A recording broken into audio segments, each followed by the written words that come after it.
Hey guys, welcome back. Takashi here. So, I'm so bad at uploading. I need to really get better at it. I know I said that every time, but we'll see how it goes this time. For you guys, this may not seem like an abnormal upload. In fact, it may seem like I've been back for 2 videos. But in fact, the other 2 videos were recorded back when I recorded the first video of this series, which, if you can't tell, this is back with Crimson Gray, Dusk, and Dawn. So again, guys, so sorry for taking so long. Let's go ahead and jump into it. And enough with apologies. I'm sure you guys aren't here for that. The warehouse stretched forever, in every direction, sterile, white walls yawning towards eternity. In the center of it, they were impossibly tiny, yet they were everything. Her memory of the scene played out again, Miss Smith having both of them trapped, trying to turn them against each other. In real life, she had fought back. John had helped her, and trusted her even at her worst, and they had escaped. But this time, instead of using an injection to cause him pain, Miss Smith began removing her clothes. She cast Lizzie a mocking smile, and then slid into John's lap, pressing herself against his chest. He struggled, but he was bound too tightly to do anything as Lizzie tore out of the dream and found herself bolt upright in bed. She had snagged her knife from its place and held it in front of her, gleaming in the moonlight. It took a moment to come back to herself, to realize that it had been a dream. John was lying beside her, coming awake as he realized how upset she was. There was no fear in his eyes, but she could see the deep concern there. Lizzie, are you all right? I'm fine, John. Just a bad dream.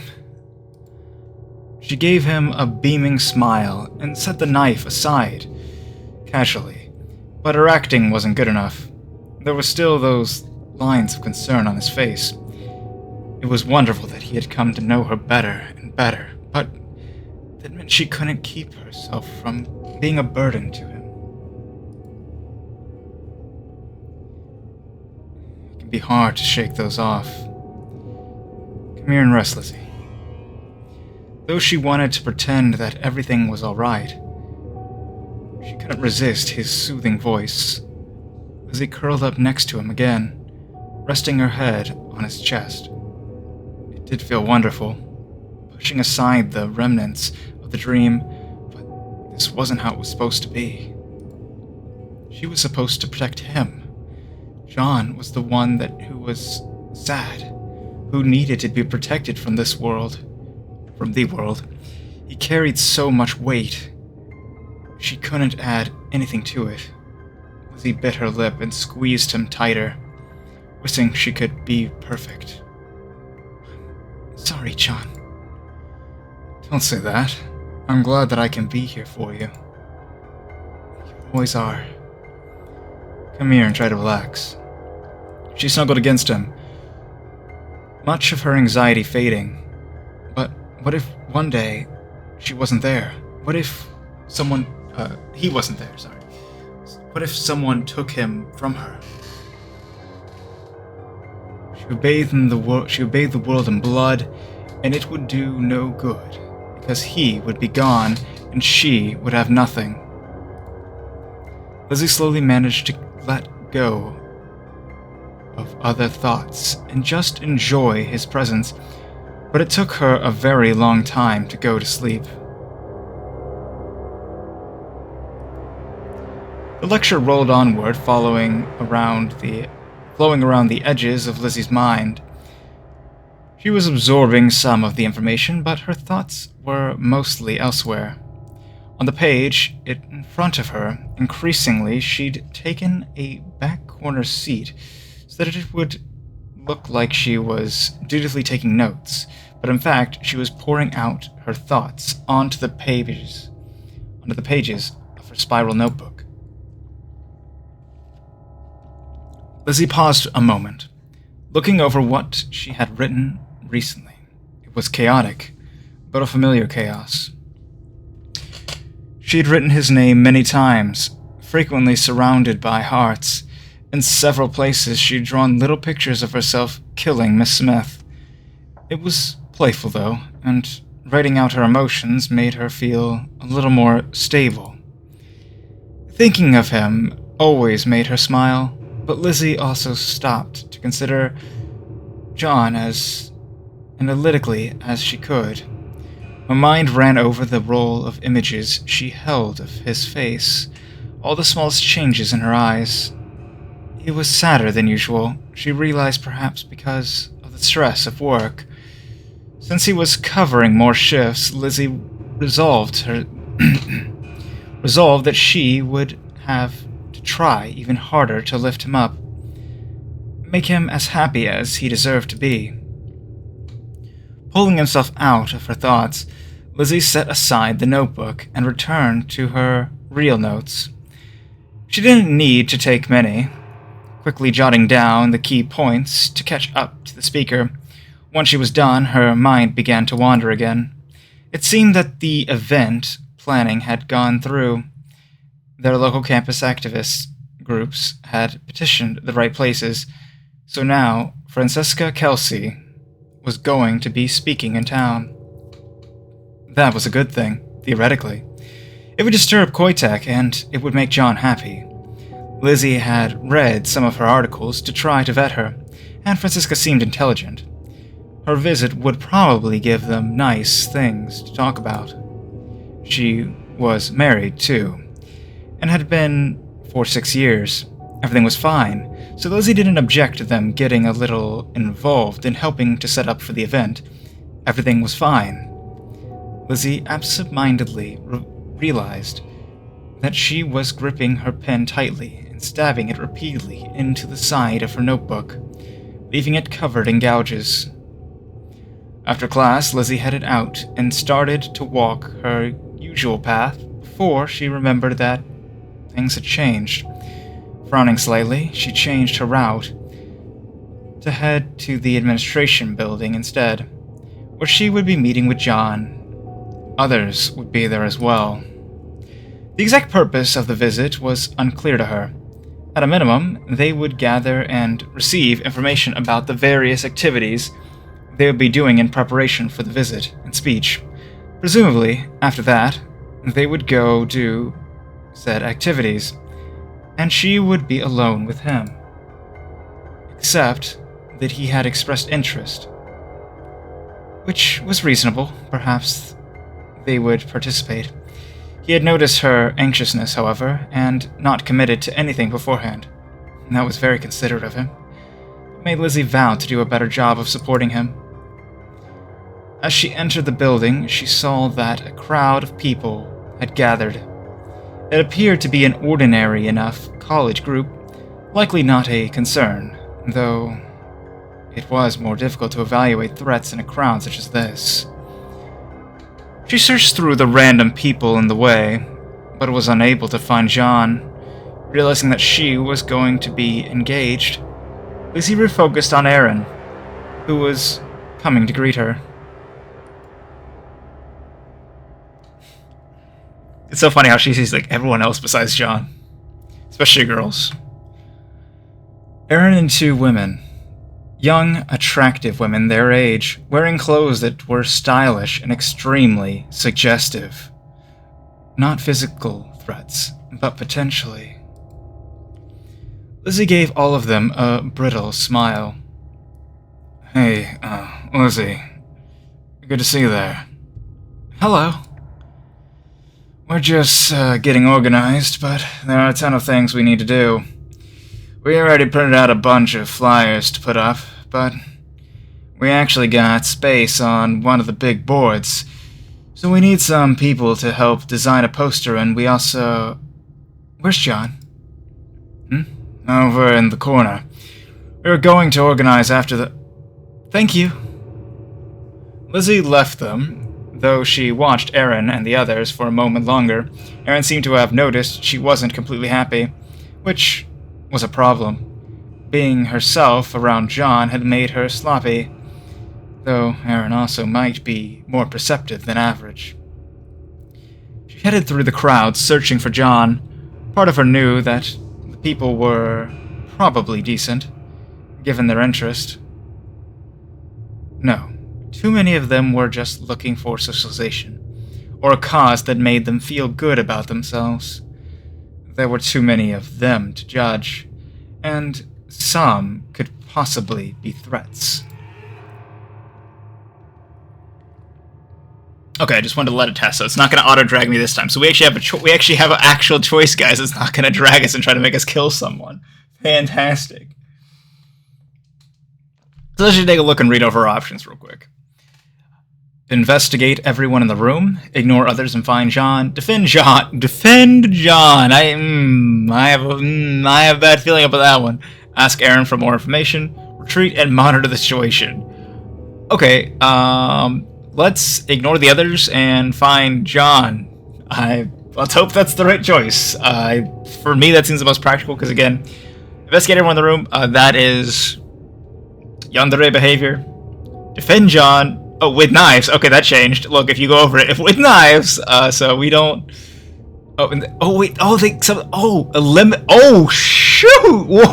Oh, wow! I didn't read that the first time. Okay, eliminate everyone in the room. No.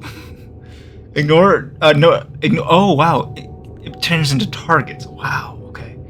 Defend John with knives. Interrogate Aaron for more information. Retreat. Gather weapons and monitor the situation. Yep, so I think our original choice became even more obvious after that. So ignore targets and find John. Alright, let's be practical here. Let's not murder people. Alright, so again, just need to make the right choice there. Pretty simple. Though many options presented themselves to her, Lizzie decided to take the simplest. Best to be prepared, but not to do anything that might disturb John. That left her feeling a little more confident in herself. But Lizzie still searched for his voice in the crowd and focused on him. There he was. Lizzie restrained herself as she simply skipped up to him, taking his arm like any normal girlfriend would do. Her fingers dug into his arm harder than she intended, as he gave her a look with a hint of concern. Hello, Lizzie. Sorry I'm late. She beamed at John to reassure him that everything was alright, then also beamed at nearby people, not likely any threats. But she beamed hard at them anyway. I actually just finished organizing all the different tasks. Aaron is better at drawing people together than organizing the details, you know? That's so true. By the way, I'm gonna give, I don't remember if that was the voice I gave to them before, but I'm pretty much planning on giving all the other girls, a typical, Valley Girl type voice, because that's what she's making them look like, you know? So, since this is from the perspective of Lizzie, why not give them the voice that Lizzie probably hears them in? Alright. Some girl laughed unnecessarily loudly as his observation, prompting Lizzie's full attention to zero in on her. Slight pupil dilation, no visible flushing, heart rate slightly above average. Was that flirting? Was she trying to steal him away from her? But we haven't assigned any task yet. What do you think, Lizzie? Do you want to help? Or do you want to have... or do we have too much to do at home? Oh, John, giving her a choice. See, this is what another thing that she likes about John. I'm sure we're going to see it here. It was an obvious lifeline to her. Yep. See, there you go. See, I didn't even need to say anything. If she was too stressed, and Lizzie loved him for it. Of course, she could trust her John.